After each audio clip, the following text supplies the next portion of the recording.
quando um estava certo, o outro estava errado, porque tinha os vícios dos outros, acostumado com os vícios dos erros e dos pecados, eles continuavam fazendo errado. Aí nós temos o outro profeta, o Uzias, que ele tenta entrar no lugar do sacerdote. Ele era rei, ele queria entrar e fazer o ministério de sacerdote, ele queria ser profeta, sacerdote e rei. Sendo que isso Moisés foi. Samuel não chegou a ser, porque eles ungiam um outro para ser rei. Samuel chegou a ser sacerdote e profeta. Quando se fosse o rei, ele ungiu Saul para ser rei. Depois ungiu Davi para ser rei.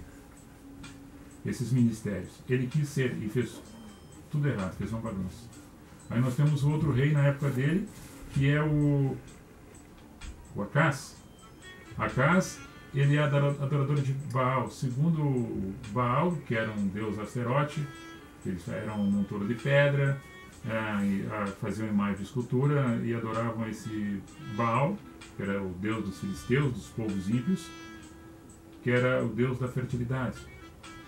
E esse rei fazia sacrifício de pessoas, não bastava somente fazer sacrifício de animais, ele fazia sacrifício de pessoas. A que ponto chegou um homem, um rei, que fosse um rei de um povoado pequeno, que fosse rei de milhares de pessoas, 250 pessoas, que era um rei, ele era um líder, que quando chegou para ele de tanta transgressão, de tanto erro, ele cessa de fazer sacrifício de animais e começa a botar pessoas a fazer sacrifício, ou seja, matar a si próprio, matar e imolar pessoas no altar.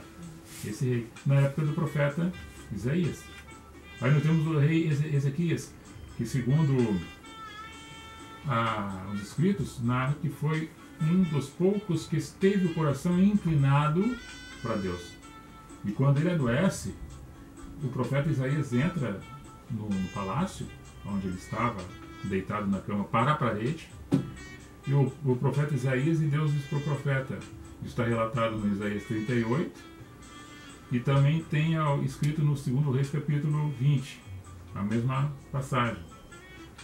Ele está orando para a parede e o profeta Isaías diz assim para ele: hoje o Senhor manda te dizer que é para tu reunir a tua casa, a tua família e despedir-se deles.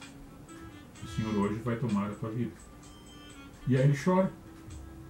Ele chora. E aí ele começa a fazer suas orações para Deus.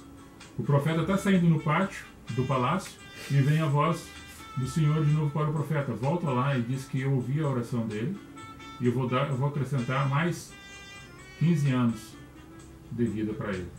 Aí o profeta volta e diz para ele: ó, Deus ouviu tua oração, teve misericórdia de ti e te acrescentou mais 15 anos de vida. E naquela noite ele ia ser recolhido. Tá, o que tem a ver isso com a vida de um ou de outro? O arrependimento, a conversão, o perdão, a misericórdia, o testemunho para os outros, a fé, a perseverança, a salvação. E aqui nessa passagem que nós observamos, que foi lido, da libação de animais, o povo sempre, no seu entendimento pequeno, curto, da época, sempre achou a maneira de achar querendo agradar a Deus fazendo alguma coisa. Eu vou fazer uma plantação, eu vou criar um gado, eu vou criar um cabrito, eu vou criar ovelha, eu vou criar gado, a minha fazenda vai aumentar. E na crença que eles tinham que Deus que mandava chuva, Deus que tinha o sol, as águas, a natureza. E eles tinham a maneira deles cultuar a Deus era esta, de pegar aquilo que eles tinham e oferecer para aquele que dava. Era o entendimento deles. Aí chega um ponto que o Senhor fala para os profetas, o profeta tem um entendimento mais espiritualizado na época para chegar para eles dizer: chega disso. Vocês estão fazendo coisas que não está agradando mais ao Senhor. Vocês estão fazendo sacrifício de animais. Vocês podem trazer 200, 300 animais todo dia, gordura, aspergir, sangrar o animal. Vocês estão fazendo tudo isso, mas o coração de vocês está inclinado por os assírios e por os egípcios. Os passos de vocês estão voltados para o povo que está do outro lado, o povo que a qual eu já tirei vocês do meio deles. Vocês estão falando isso, quem leu Mateus ali, fala que o coração deles estava longe de Deus, a boca falava, mas o coração estava longe. Então eles todos falavam de Deus, mas os passos ligeiros para o pecado, o coração voltado, cheio de rancor para o engano, falavam, mas não estavam na presença de Deus.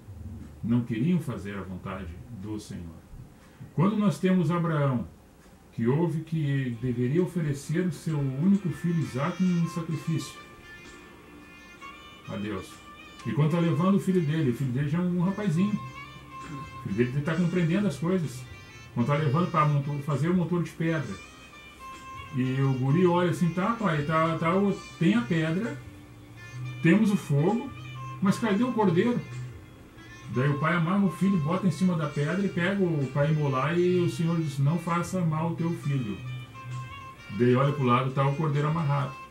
Essa simbologia toda de um fato, que Hebreus lembra desse momento, que Abraão fora o pai da fé, que pela fé ele